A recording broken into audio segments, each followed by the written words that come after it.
అన్న రండి.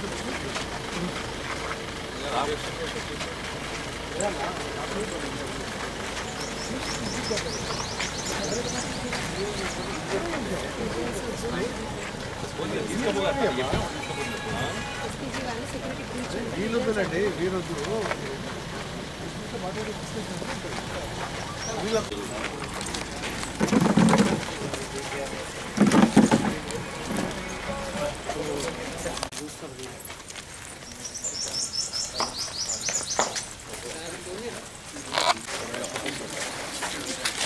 రండి.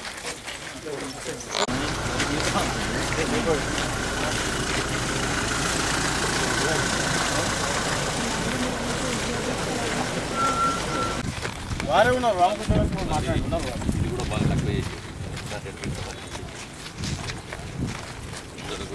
సత్యన్న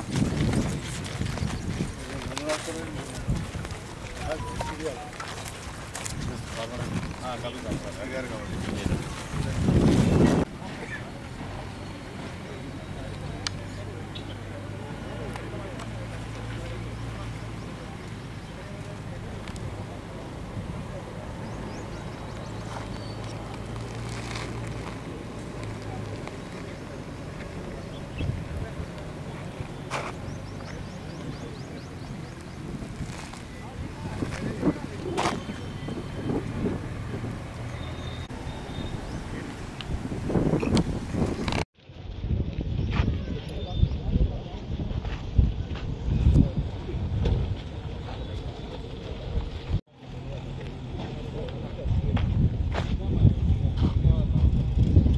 ఇదేం ఓపెన్ కెమెరా దొరకలేదు, డైరెక్ట్ కెమెరా లేదు. ఇది మీ సామాన్ దిగాను, ఫోటో దిగా దిగాను.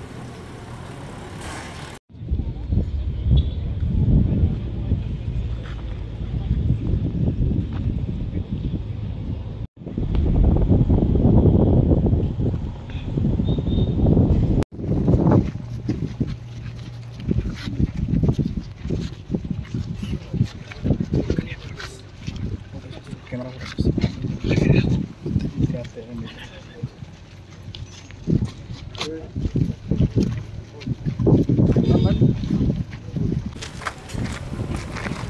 समझे.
మార్చ్ ఉదయం 9:30కి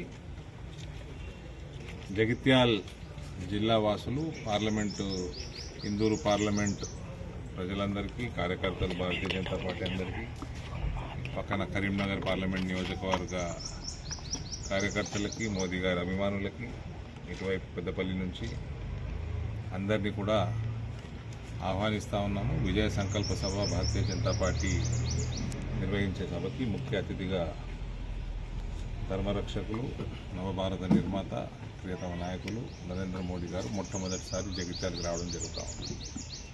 కావున ఇటువంటి అవకాశాన్ని ప్రజలందరూ కూడా, ఇవాళ ప్రతి ఇంట్లో మోదీ అభిమానులు ఉన్నారు, అందరినీ కూడా దయచేసి పొద్దున్నే 9:30 కల్లా మన గీతా విద్యాలయం గ్రౌండ్లో ఈ కార్యక్రమం జరగబోతూ ఉంది. కాబట్టి 9:30 కల్లా అందరినీ రావాల్సిందిగా రిక్వెస్ట్ చేస్తూ ఉన్నాను. పెద్ద ఎత్తున ఈ సభని విజయవంతం చేయాల్సిందిగా అందరినీ కూడా కోరుతా ఉన్నాను.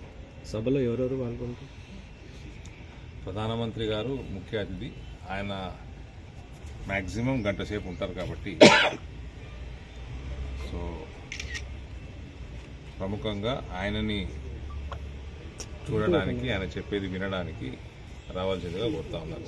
భారతీయ జనతా పార్టీ నాయకులు, ఎంపీ అభ్యర్థులు, 3 పార్లమెంట్ అభ్యర్థులు, జిల్లా అధ్యక్షులు, భారతీయ జనతా పార్టీ శ్రేణులు కూడా పాల్గొంటారు.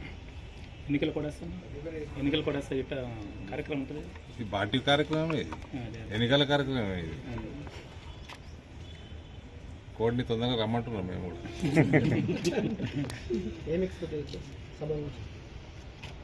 అదే మరి అది మీరు అన్ని మీకు చెప్తే ఆ రోజు న్యూస్ ఎట్లా చెప్తారు మీరు? మరి ఆల్రెడీ మన ప్రాంతానికి ఇవాళ పసుపు బోర్డు ప్రసాదించారు. పసుపు రేట్లు ఇవాళ ఏ రకంగా ఉన్నాయో మీ అందరికి తెలుసు. మనకి సంబంధించిన ఈ జిల్లాకి సంబంధించి మామిడి పంట మీద కూడా 1 డిస్ట్రిక్ట్ 1 ప్రోడక్ట్ ఎట్లయితే నిజామాబాద్ చేసుకున్నామో ఇక్కడ మ్యాంగో కూడా చేసుకున్నాము. దాని మీద కూడా ప్రధానమంత్రి గారితో చర్చించడం జరిగింది. రానున్న కాలంలో మామిడి పంట కూడా ఇప్పుడు డిస్ట్రెస్లో ఉన్నట్టు తెలుస్తూ ఉంది బాగా. అది కూడా మార్కెటింగ్, పంట నుంచి మార్కెటింగ్ దాకా టోటల్గా స్ట్రీమ్లైన్ చేయాల్సిన బాధ్యత కూడా మేమే తీసుకుంటాం రానున్న కాలంలో. చెరుకు ఫ్యాక్టరీల గురించి ఆయనకి చెరుకు ఫ్యాక్టరీలు ప్రధానమంత్రి గారికి తెరిపించడం పెద్ద 66 ఫ్యాక్టరీలు తెరిపించింది ఆయన. 9 కోట్ల ఫండింగ్ ఇచ్చి ఇక్కడ నాయకులకి చిత్తశుద్ధి లేక కమిటీలు చేసుకుంటా ఉన్నారు. ఆ జీవన్ రెడ్డి అంకుల్ 3వసారి కమిటీలో ఉన్నారు ఆయన. సో కాంగ్రెస్ పార్టీ వాళ్ళు కేవలం కమిటీలకే పరిమితమైనరు. ఇవన్నీ అంశాలు కూడా నరేంద్ర మోదీ గారు ఆల్రెడీ ఆయన ముఖ్యమంత్రి ఉండి ప్రధానమంత్రి ఉండి అన్నీ తీర్చిన అంశాలు ఇవన్నీ. ఇటువంటి సమస్యలన్నీ ఇక్కడ చిత్తశుద్ధి లేక ఇక్కడ పరిస్థితి అట్లా ఉంది.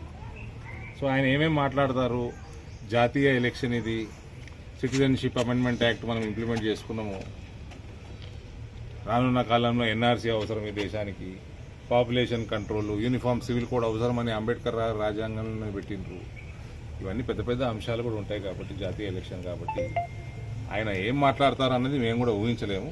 సో దయచేసి అందరూ కూడా రావాల్సిందిగా కోరుతారు.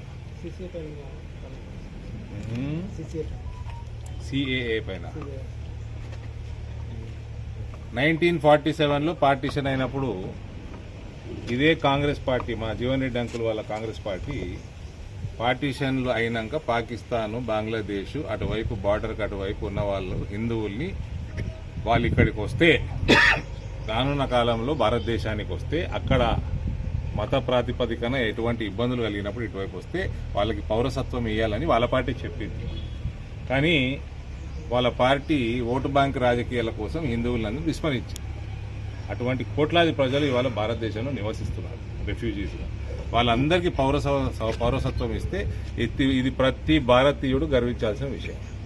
అయితే అక్కడి నుంచి హిందువులు, సిక్కులు, బౌద్ధులు, జైనులు, పార్సీలు, క్రిస్టియన్స్ ఇటువంటి మతాల నుంచి అక్కడ ఇబ్బందుల పాలై ఇటువైపు వచ్చిన వాళ్ళందరికీ కూడా ఇవ్వడం జరుగుతూ ఉంది. దానికి కాంగ్రెస్ పార్టీ రభస చేస్తుంది. అక్కడ ఉన్న ముస్లింలకు కూడా ఇవ్వాలి, అక్కడ కూడా ఉన్న ముస్లింలకు ఇస్తే ఆడవారు ఉంటారు. మరి పాకిస్తాన్ కాలేదు, ఏముంటుంది, ఏడారు అవుతుంది. అక్కడ ముస్లింలకు కూడా ఇచ్చేమంటే మీరు పార్టీషన్ ఎందుకు చేశారు? మరి సో ఇటువంటి కామన్ సెన్స్ లేని సెన్స్లెస్ ఆర్గ్యుమెంట్లు చేస్తూ ఉన్నారు కాంగ్రెస్ పార్టీ వాళ్ళు. కాబట్టి ఇటు పతనానికి చేరుతుంది ఆ పార్టీ.